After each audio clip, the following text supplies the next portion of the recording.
আমি জানি না অন্যান্য বেডা মানুষের নেশা কি, বাট আমার ভাইয়ের কিছু ডিফারেন্ট নেশা আছে।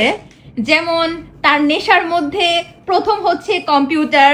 অলরেডি সে তার কম্পিউটার টেবিলে বসে আছে। তার সেকেন্ড নেশা হচ্ছে স্নিকার্স, না? হ্যাঁ, তার যে কত জোড়া স্নিকার্স আছে তার কোনো হিসাব নাই। তার থার্ড নেশা হচ্ছে ওয়াচ, তাই না? ঠিক বলছি? অ্যান্ড তার ফোর্থ নেশা হচ্ছে কি? পারফিউম। 2 দিন পরে পরে সে একটা একটা করে নতুন নতুন পারফিউম কিনে। অবশ্য আমারই লাভ হয়, আমার নিজের কোনো পারফিউম কিনতে হয় না, আমি তার পারফিউমে মারি। আমার ভ্যানিটিতে পারফিউম দিলেও কিছু না, না দিলেও কিছু না। তুই Shut up! পারফিউম দিলে ওই বাঙ্গি পচা গন্ধ করে তো, না দিলে ওই বাঙ্গি পচা গন্ধ। আজারে কথা কবি না। তুই যে ভাই 2 দিন আগে 7,000 টাকা দিয়ে একটা কিনলি, আজকে মানে লিটারালি আজকে তুই আবার 10,000 টাকা দিয়ে পারফিউমটা কিনছস। দেখি এই পারফিউমটা, দেখা না, এটার স্মেলটা আমার অনেক ফেভারিট। এটা হচ্ছে লিংক টু বেটা দে।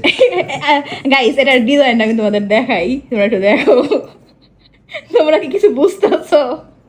এই জিনিসটা দেখে কেমন করো? এটা পাসারা দেখ, এটা টোটালি হইতাছে গিয়া বিশাল সাইজের। হ্যাঁ, এটা হইতাছে গিয়া টোটালি বেড়া মানুষের বডির মানে নিংটু বডির একটা ডিজাইন, না? ওদের নিচে নিচে দেখা যায় বেড়া মানুষের নুনটু। পাগল পাগল।